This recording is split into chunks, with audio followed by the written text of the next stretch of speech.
This microphone has a story to tell. If you're into microphones and audio gear and recording sessions and studios, look at it closely. Can you tell me what it is? What do you think? This, my friends, is the famous Neumann U87 studio condenser microphone.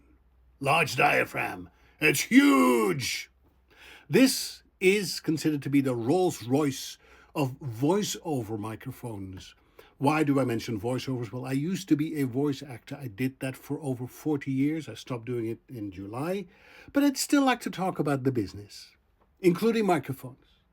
This is considered to be a status symbol amongst voice actors, as in, look what I can afford. I can afford a microphone that's almost $4,000. Wow! It must mean you have landed. It must mean that you are a very good voice actor, having this wonderful microphone. Well, you know what?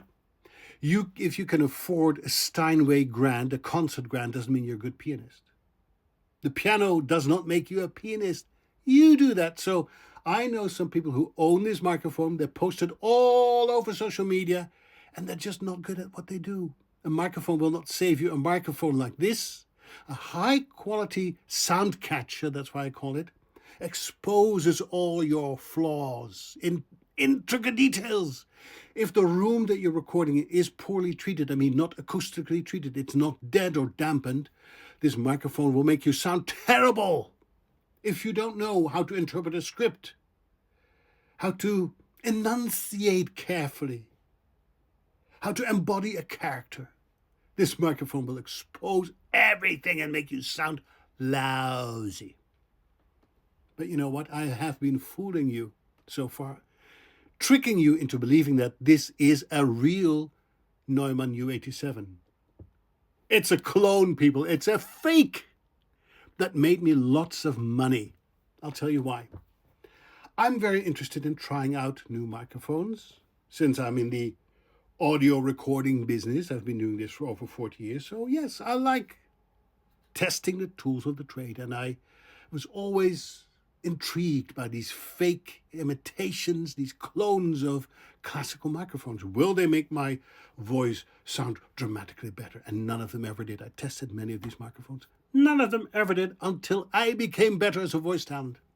It didn't mean I stopped searching for the ideal microphone, and I did not want to fork over $3,000, $4,000 for a status symbol. I don't care about status. My clients most of the time don't even know what equipment I use, and they don't care. As long as I sound fine, it doesn't matter to them whether I use a $100 microphone or a $1,000 microphone. They don't even know what Neumann is. They might have heard of Sennheiser, but probably because of the headphones they use.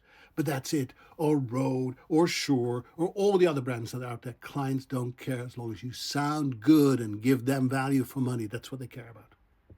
So I don't care about status. I do care about sound quality. And I was intrigued. Could a clone that I paid less than $100 for not only look like the real thing, but sound like the real thing? Well, here's the surprise. No, it doesn't. It doesn't sound like the real deal at all. Because when you open this thing up, I'm not going to do it, but, well, I might do it. Let's open this whole thing up here. Oh.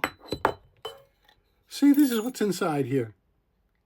A crappy circuit board. When you compare this to the real thing, it does not compare, believe me. And the sound, of course, doesn't compare either. But you know, it looks impressive. But how did this microphone make me any money, you wonder? Well, I tested the microphone and I wrote a blog post about it. My blog on nethervoice.com, my website, nethervoice.com, was very popular back in the day. I had 40,000 subscribers and it was one of the most widely read blogs in the entire voiceover industry. I'm very proud of that. I never set out that it would become one of the most popular ones, but that's a different story. I was very proud. So lots of people, lots of eyeballs looked at that story where I reviewed this microphone. And until now, this story, this review that I wrote about this fake U87 was one of my most widely read stories on the internet. Thousands, if not tens of thousands of people have read my story, this review of this fake, this clone U87. Now what happens when lots of people visit your website? They usually If they like what they read, they go on to another story, and they stay a while.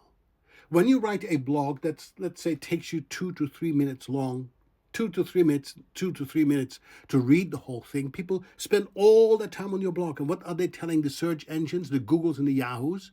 That people like spending time on your blog.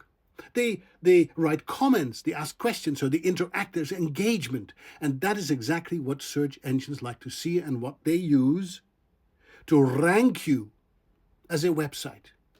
And when your website has this engagement, because people are visiting and reading and spending time on your site through a blog, the Googles start thinking, oh my gosh, this guy must be very relevant and interesting and important. And they will automatically, thanks to the algorithm, bring you up in the search engine rankings. Your SEO will go through the roof. And so when people search for, like they did for me, like European, natural, neutral English voice, they're more likely to stumble upon my website because I've been treated very well by Google thanks to these blog posts, especially the one that wrote about this fake Neumann. And what happens when people find you, clients especially? I mean, here's the thing. If people don't know where to find you and how to find you, they will not hire you, right? It's that simple. If they don't know that you exist, they will not hire you. So I needed to use some kind of method as a poor, self-employed, one-man business to promote that business so people around the world would get to know me and want to hire me. So you need to attract people like a bee is attracted to the honey. Well, this Neumann, this fake clone, was the honey, was the bait to get people to read my stories, give Google the impression that I'm relevant and important and liked, and kick me up in the search engine rankings, bringing me to the top 10 of search engine results, attracting clients who then went on to hire me. So this microphone that cost me less than $100, this fake Neumann, who knows how many clients it may have attracted in the end, how many thousands of dollars it has given to me as part of my social media strategy. So you can think of this clone, whatever you want to think. You can think it's maybe an imposter trying to make a profit off the backs of Neumann and the likes, trying to fool people by pretending to be something it's not. I don't care about that. I care about how I could have used this and how I have used it to promote my own business and attract more clients and thus more business. And that's always my mindset as a freelancer, as someone who's self-employed, who has practically no budget for advertising or for marketing. This is a way they call content marketing. You produce content that people like to see, like to read, that they're interested in, that will attract people to your website.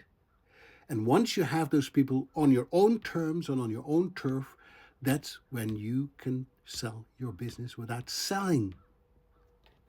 Because writing this review did a couple of things. It immediately gave people the impression through my writing that I knew what I was talking about, that I was an expert, that I was reliable, because you know what?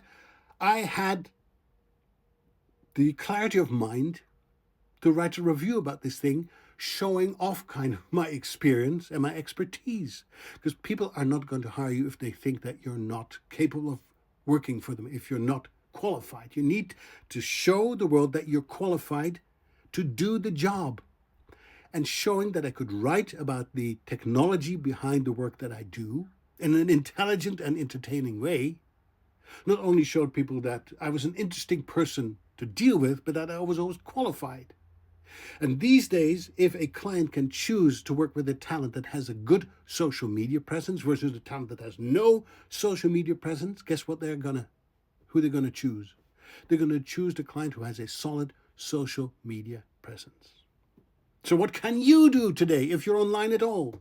If you run a one-person business and you need to drum up that business, get more clients into the door, what can you use? Maybe you can use a fake microphone that costs you almost nothing, write about it, and attract more clients.